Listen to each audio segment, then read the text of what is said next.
Welcome to Grace. My name is Steven and this is church. Today we're here to talk about my good friend Dawna Ochendoski, who has recently passed away. In fact, she was more than a friend. She was like a family. She was like an adopted grandmother of the church, not only to myself, but to many people. There's a story in the Bible, which comes from Matthew 25, where it talks about, it's a parable, so it's a short story to tell us a little bit about what God is like. But it's about a master who leaves his servants 3 separate bags of gold. He entrusts them with his property. And he leaves for a while and he's going to come back later. But the idea is, what are we going to do with what is entrusted to us? So today I would like to name this Life Lessons from Dawna, which were taught to her by Jesus. Well, the very first life lesson Dawna would say is work hard. Dawna was like one of the hardest workers I know. At 8 a.m. on Tuesday mornings, she'd be at the church. She'd be setting up the groceries, ready for a school group to come in. Then she would show the school group around. She would make sure they knew how to bag all the groceries. At the very end, she would get them all to sit down, make sure they had a snack, clean up after they went home, and then Dawna would go home. Then I would see her again on Thursdays, and she would come in and she would cook a meal for 30 to 40 people, and then she'd clean up and then she'd go home, and I would see her on Sunday mornings. If there was anything on Sunday mornings I needed, guess what? Dawna was the one to get it. And then on Sunday nights when I had to go to the bakery to pick up fresh bread, Dawna was the one to come and bag it. Dawna worked everybody under the table. In fact, she took pride in that, and I think that she liked being known as a hard worker. She liked being known that God had entrusted her, and she wasn't going to be lazy. She definitely was going to work. I once confronted Dawna on that because I don't really like people outworking me. And she said, and I said to her, you know, Dawna, none of our works is going to get us to heaven, right? It's only Jesus. What Jesus did is what matters, although you are accumulating a great deal of gold stars. And Dawna's simple response is, yes, Pastor Stephen, I know that is true. However, I do have a Christian duty. Dawna was entrusted with something, and she wasn't going to take that lightly. Now, I knew Dawna from the church, but Dawna had a life outside the church. And one day, I guess the kids were a little bit older, Dawna went to her husband, Stan, and said, Stan, I need to go to work. And Stan said, what are you talking about? Nobody works. I mean, not nobody. Women didn't work in those times. And Dawna said, maybe that's true, but I'm going to go to work. And there's no stopping Dawna when she wants to do something. So Dawna did go to work. She got a job at a school, and she earned what she would say was her keep. And that's the second. Now we're going to get to the second thing. Dawna was exceptional with her finances. Because she went to work, they were able to pay off their mortgage in less years. Stan was quite happy about that. And then one day, Stan came home and Stan had a job opportunity. And around the dining room table, Dawna tells me the story. Stan says, I don't really know about this job opportunity. And Dawna said, what are you talking about? Does it give you 40 hours a week? Yes, it does. Does it provide health benefits? Yes, it does. Is there a pension? Yes, it does. Stan, go and take that job. And Stan did go and work there for many years before he passed away. It was a good decision. It didn't matter if it was a fancy job or not. It was a job and it was going to pay the bills. That is what matters. Now, just because Dawna worked hard didn't mean that she was going to spend her money wildly. In fact, she would go on these bus trips all the way to Pennsylvania, save a few dollars on taxes, once a year when they had these Black Friday sales. And she would come back to the church, and she had bought basically her whole year's worth of clothing, and she would show us off like show and tell. And it was this way to say, not only that she got a good deal, but to us, hey, maybe going to the mall and, our retail therapy isn't the way to go. Maybe we should think about how we're spending our money, because maybe our money could be used for better things. And so Dawna was always super careful with her money, and I really appreciate that. And now she worked hard. She was good with her money. But why? Why were those two things? Yes, it was because God entrusted her, but it was also to provide for her family. And she loved her family. She would talk endlessly about Stan, first and foremost. Stan was her husband who had passed away before I met him. But she used to always say to me, Stan was the one, and he's the only one. And I don't want anybody else's leftovers. I would question her, how could anybody love somebody so much? Dawna would say to me, Pastor Stephen, my maiden name was White, and I've chosen, because of Stan, to change it to Ochendoski. Dawna loved Stan. She also loved her daughters, loved them with all her heart, and she would talk about them endlessly, how proud they were about what they were doing at work. Her grandchildren, 4 grandchildren, what they were doing at school, what sports they were playing. She loved sports, loved the Blue Jays. So she was always happy when her girls were doing something. She would make sure that the girls came to the church so that they could get their volunteer hours through the sharing place. She would talk about them endlessly, and she was super proud that they were self-sufficient women. She also loved God, and she also loved the church. She was at our church regularly, basically every single Sunday, in the one pew at the very back center aisle. And she would make sure that if somebody new was coming to their church and she knew where they were in the neighborhood, she would make sure that she would do her best to walk them home after church or meet them on the way to church. Now, I went around to ask everybody in our church different stories about Dawna, and basically everybody's stories mimic mine. So I think what I'm about to say, you should just apply to everybody. She treated me like I was her family. And she would say, Pastor Stephen, I love you. And she meant that. I could feel it, that she meant it. She was a tough woman, but when she said, I love you, you knew that she meant it.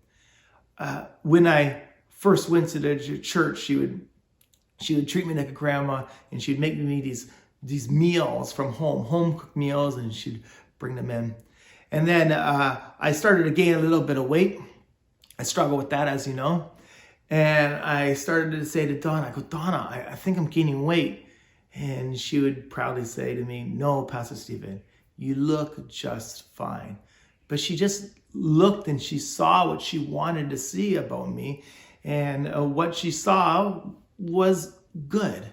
Just the way that God looks at us and he says, this is good.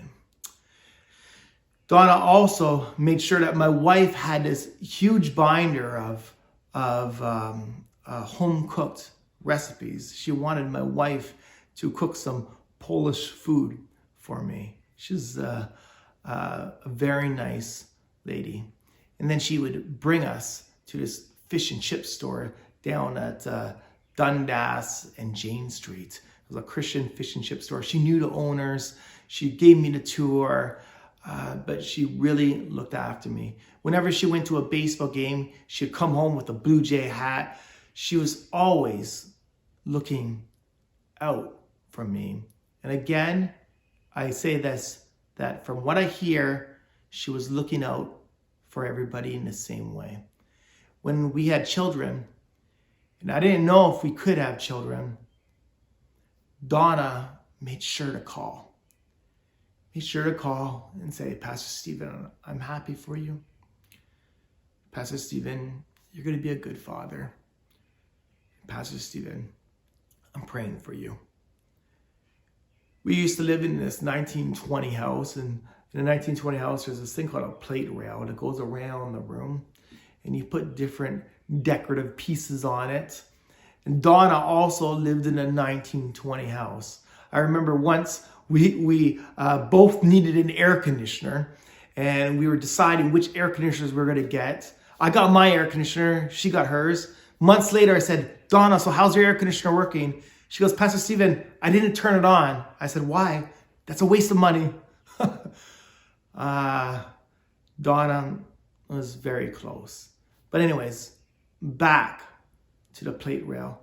Dawna went out and she got me this, or got our family this lovely plate. It's called the giving plate. And I'm just going to read to you what it says. This plate belongs to everyone, wherever it may go. With each new sharing of its gifts, the love and blessings grow. Friends and family gather round with kindness and with laughter to nurture body, mind, and soul with memories forever after. So fill it up and pass it on to family and to friends to start the circle one more time. Life's journey never ends. Thank you, Dawna. Thank you for serving with us. Thank you for being such a great woman of faith. Thank you that I know that when you see Jesus, he can say to you, well done, good and faithful servant.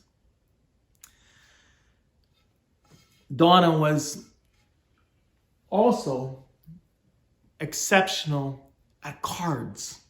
Okay, she played this game called euchre, and she'd go to this other community center area where she'd play euchre. In fact, she won an award for euchre. The fact is that we're all dealt a set of cards. Admittedly, some people are dealt a better hand than others. There's no doubt. But I could say confidently that Dawna took the cards that she had and she worked them every single angle the best that she could so that she could win in this life. And when I say win, I want to be very clear, not material things, because that's not what Dawna was about.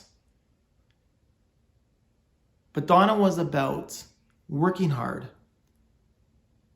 being good with her money, so that she could take care of her family and so that she could lead others to Christ. I appreciate that, Dawna. I think Jesus appreciates that too. Well done, my good and faithful servant. We're all dealt cards. Play them. Play them well. Work the angles. Do your best. I want you too to hear those words from Jesus. Thank you, Dawna. Thank you for being a part of our church. Thank you for being a part of our food bank. Thank you for being such a good daughter, such a good wife, such a good mother, such a good grandmother, such a good congregant, such a good Christian, and mostly such a good person. I thank you. This is Grace. My name is Stephen, and this is church.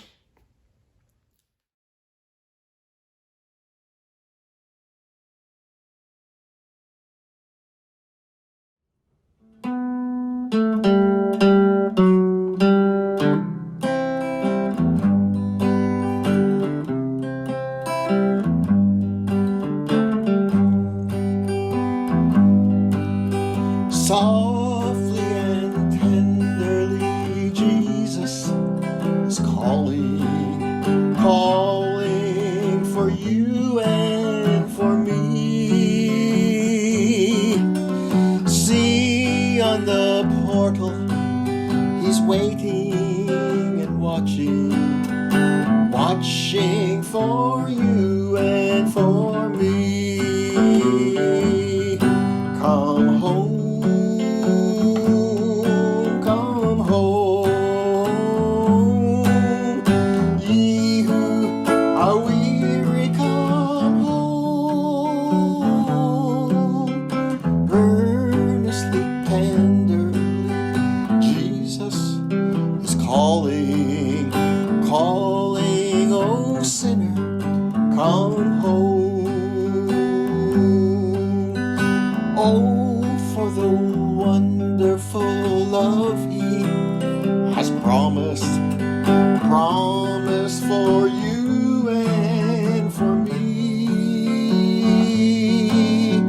Though we have sinned, He has mercy and pardon, pardon for you and for me. Come home,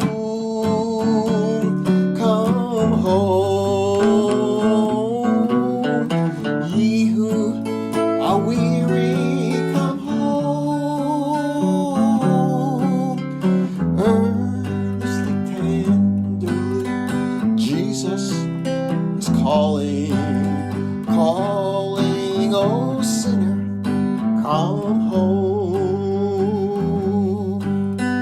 Time is now fleeting, moments are passing, passing for you and for me. Shadows are gathering, death's night is coming, coming for you and for me. Come home, come home. Ye who are weary, come home. Earnestly, tenderly, Jesus is calling, calling.